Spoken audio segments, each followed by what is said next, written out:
Hardin Children's Medical Center, providing comprehensive pediatric care for Arizona's families.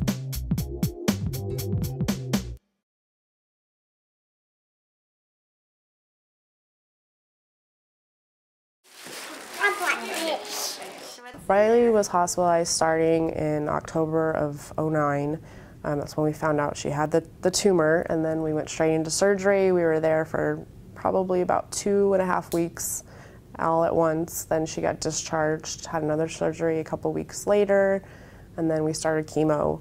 And chemo consisted of us being here for 7 to 8 days. We would be home for probably 1 or 2 days, sometimes 3. Then she'd get a really high fever, and we'd be back for about another week. You don't know? Is he his boots? Do you know what this is? Sometimes for a new diagnosis, they can be in the hospital upwards of a week or a couple of weeks. If they're on an aggressive chemotherapy schedule, they may be in the hospital every 3 weeks or maybe back in for complications of the treatment.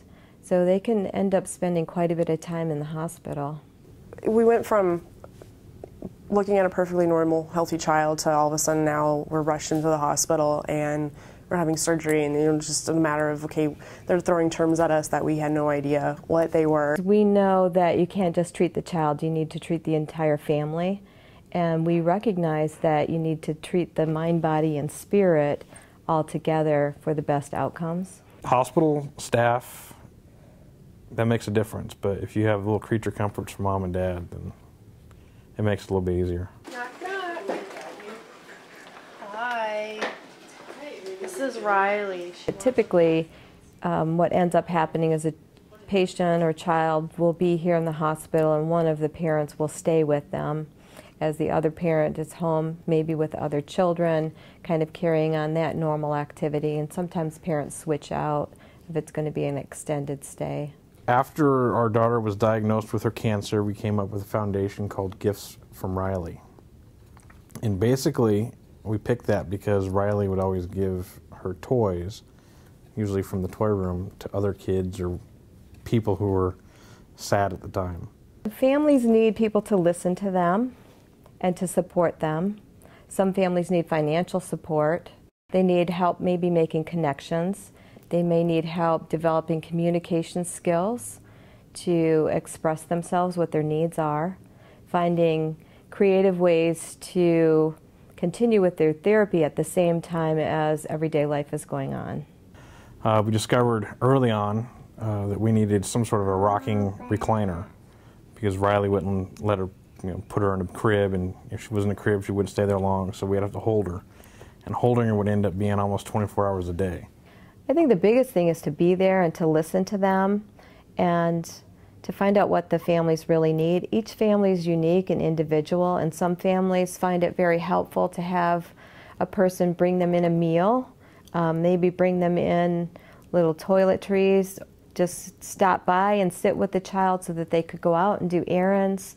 But every family's different, so you have to find maybe a spokesperson for that family that will let you know exactly what it is that they need. But I would say the most important thing is to be there and be available for them. I just can't sit still. And it turned out that, day to day, that's a lot what you're doing, is sitting still. You watch her, you try to keep her comfortable, but, mom and dad kind of get the stress, and she gets the pokes and the pain. The next thing was the mattresses. The beds, they're very nice couches, they look great, but when you pull them out, they're hard as rocks. So I picked up an air mattress.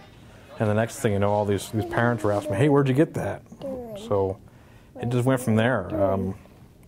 Eventually I ended up becoming like the hospital liaison, taking everybody through the galley, showing them where the galley was, the food, and the quiet room, the laundry room.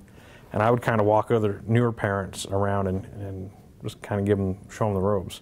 20 years ago, it might not have been unexpected to go into the hospital, and there were certain visiting hours that only the parents could see the child, didn't include their siblings, whereas now we have pretty much open visitation. Kids are so resilient. If I was in her shoes, there's no way. I'd still be laid up in bed a year later. So you know, she's always been such a special little girl.